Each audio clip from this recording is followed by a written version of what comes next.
This is players who surprised the most from each team's OTAs and minicamp. This from ESPN.com. For the Browns, it's Cedric Tillman. Absences of Amari Cooper, Jerry Jeudy left opportunities for many young pass catchers, and the coaches praised the growth and commitment of Tillman. Cleveland saw attentiveness in the weight room in meetings that carried over onto the field, and he's also building rapport with Sean Watson. Those are all things you want to hear from a guy in his second year. You expect a step up in a player's second year, and those are all the signs of a step up.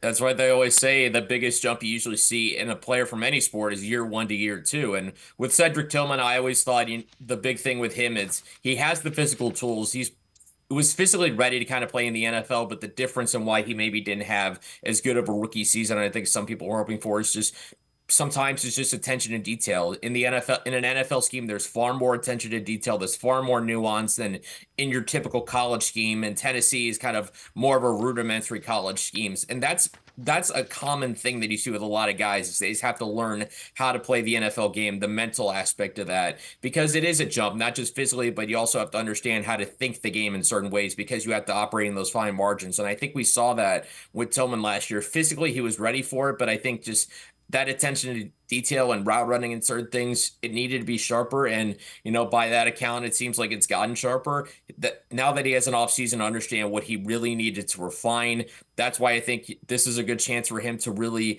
have a strong second season. And again, we saw flashes of that last year. I think of the Denver game when he was, Dorian Thompson-Robinson's top target before he went down with his injury. Tillman certainly got the tools to be a solid outside receiver. Now it's, can he continue to grow as far as a route runner and the nuance, like I said, to become a guy who is not just physically imposing and doesn't just win physically, because in the NFL, everybody's great physically. It's what can you do from a mental aspect to separate yourself from everybody else?